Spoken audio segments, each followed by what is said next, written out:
Yo, what's going on, guys? Koi here. Today we're going to be talking about Cyborg of Justice Genos. If you don't know about the playlist, this is going to be a part of the playlist for every single character. I do an overview, and then I also make a build for each character. This takes time. I don't really. I have to do a little bit of testing before I look into these things and stuff like that.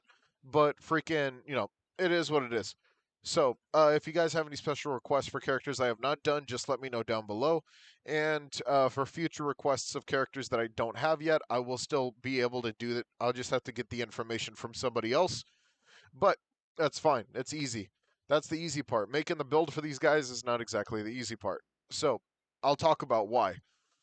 Starting with this, Genos is actually very, very, very interesting. He is one of the most unique characters in the entire game, and everyone gets him for free. So, let's talk about his potential. I think this is the best way to start off. You'll notice that if you actually get all the way in here, you'll see the amplification effects, increase all of his damage by incredibly small numbers. The it's He's more of like a sustain unit, and there's two ways you could build him specifically. But you can build him for a long sustained offhand tank, or you can actually build him as one of the only breakers in the entire game, and that's because he's one of the only characters that has a raid break limiter on potential 2 for uh, 3 adding 3 to the limit breaker. So I mean that's just so free, and I'm going to talk about that whenever we actually dip into the into the build. Let's go ahead and talk about it. I'm obviously going all into raid break.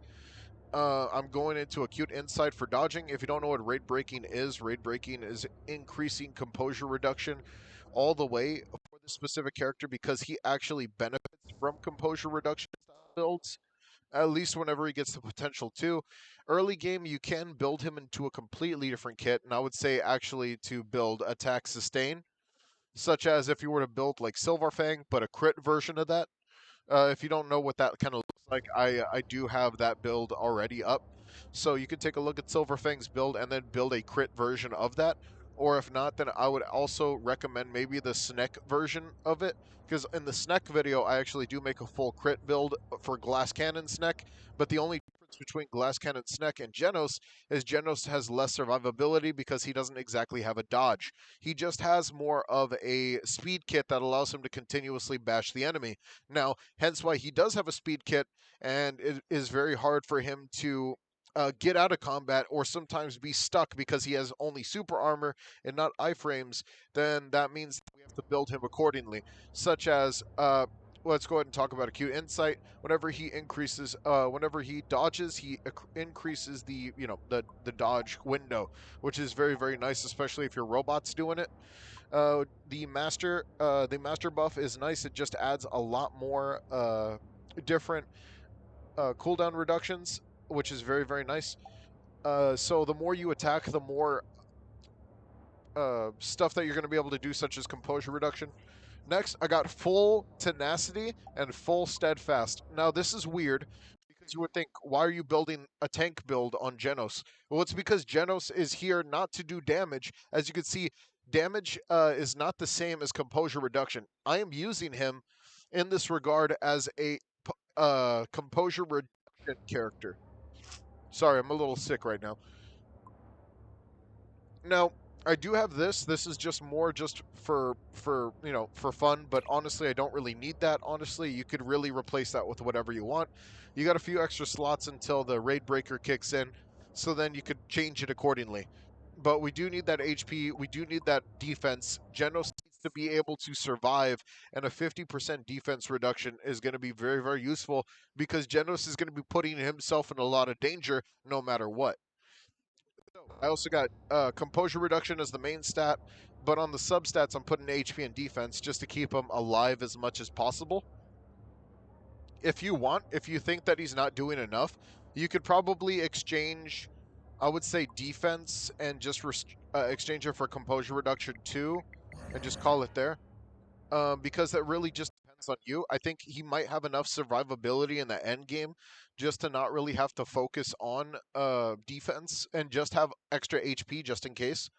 but that totally is up to you. Like, if you think that HP is not going well enough, then you could actually just switch the HP to defense, and then just make him more of a tank style character. I don't see defense here. That's weird. Oh yeah, there it is, defense. That was just a little bugged right there.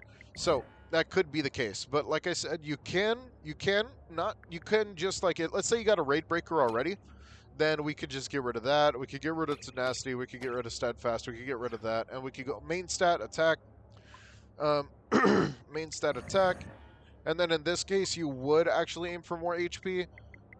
Just because like you don't want him to die, and I'm guessing if you're not going to be composure breaking the boss often, then you're going to be taking a lot more damage because no one's going to be stopping this guy sooner than later. So let's go ahead and dip into the attack style. I would probably pick, and that would probably be a more crit-based build instead. Maybe I would say impassioned. Of course, I would totally take impassioned to 8. Obviously, we can't go to 8 on this character, but like that's just nice to have. Let's go ahead and go penetrating eye. Obviously, that crit rate is going to be crazy, especially whenever you're doing the long range damage. Let's go ahead and put mind reader. These are just the most basic and easy stats that you could actually run. And then let's just go ahead and put. I would actually put. In this case, I would actually put like range of truth, just for that extra crit rate from a distance, just in case you just want to play like distancing. Let's see. We could also do monolithic duel, which is very, very good if you're going to be running like Genos, because he does the barrage, which puts him in place for like a few minutes. For a few seconds. So, I mean, technically after 3 seconds, he goes in a barrage. All of a sudden, you got guaranteed crit rate. You're looking at least like a decent amount of crit rate, such as... oh, we can't really show that here yet. So, I could just show you for reals. We got Mind Reader, not Mind Reader, Penetrating Eye, which has the crit rate of 45, plus Monolithic Duel, or that one, so you're looking at like 65 crit rate, plus if you were to do pretty much any other build, I don't think that's going to really do too much. I think just building a crit rate build would possibly be better, because this dude benefits from crit rate style builds. So, that's just an idea. Let's go ahead and dip into his gameplay now. Um, freaking... So the gameplay is not too crazy. The entire kit, we'll just do the whole training target because I haven't done it already. So we'll explain the kit as we go through. So, let's see. We got the skill 3. So recharging the skill 3 is totally based off of just... sorry, I was doing bounty rush controls there for a second. So recharging the skill 3 is pretty easy. It's just like if you were to do any other character. Cooldown reduction is literally just changed based off of M1. The only downside is this character is very slow at the beginning, especially when you don't have a lot in him. Alright. And then we go into that. As you can see, there's a bar at the bottom of the screen that I am going to fill up the second I get both of these modes going. Now we're in ×2 mode. Now he changes his entire kit. 3 seconds standing still right there. That would be doing crazy amounts of crit damage. As you can see, now we're building up. Continue, you're splitting off. Now you got that other 20% working for you. Alright, lots and lots of damage you would be doing right now. And then back into it. And you're just going to be doing this the entire time. So, like, rate breaking wise, this would actually be super beneficial because of the amount of stuff that, the attacking that he does. Add that with the amount of, rate breaking you can do. He's going to do some ridiculous stuff. So, let's go ahead and dip into the next fight training thing. Optimal distance. The optimal distance marker is just like, it just shows you if you're a ranged character. A little cross in the middle. It's like, oh, that's optimal distance. If you're too close, then you're going to be doing less damage. But if you're just far too far, then you're not going to do enough damage. So, like, right here is, like, optimal distance. Optimal distance doesn't freaking matter, though. Let's be totally honest. Your build matters a lot more. Alright. They're trying to make this build look a lot more complicated than it actually is. It's actually the most easy build to actually run, hence why freaking, creatures can do this crap all the time. I mean, AI could do this crap easy. And then we go into R, boom. And then we're done there. And then the Q skill. Alright. No, this is just a lot of nothing. But freaking, that just is what it is. So, as you can see, his entire kit literally can be done standing still. Not too many problems at all doing it. Freaking, I think that is about it, though. There's not really much to write home about this character. He is pretty, normal, so to speak. There's nothing incredibly crazy about the guy. He's incredibly good. He's incredibly solid. He's an amazing raid breaker, but you can't build him to be a support tank. Alright. Well, it really just depends on how you want to build it, obviously.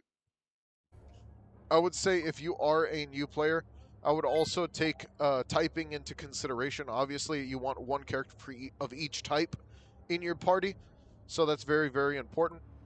Alright. Well, I'll see you guys later. Don't forget to like and subscribe. Hit that notification bell down below. If this build helped you out, please let me know down below or ways that we can improve it. I think that right now, the game is so simple that certain characters' kits are just too simple to actually have to overcomplicate. And I don't think that there's going to be crazy, crazy amounts of stuff to really do with a lot of these characters until they add new affixes or add new systems in the game. They're going to make these characters change their entire kits. So I don't see that happening for like maybe another year, maybe a year. Once we're kind of like building the roster, done building the roster, then some kits will come out on top over others. But I'll see you guys later. Take it easy and peace out.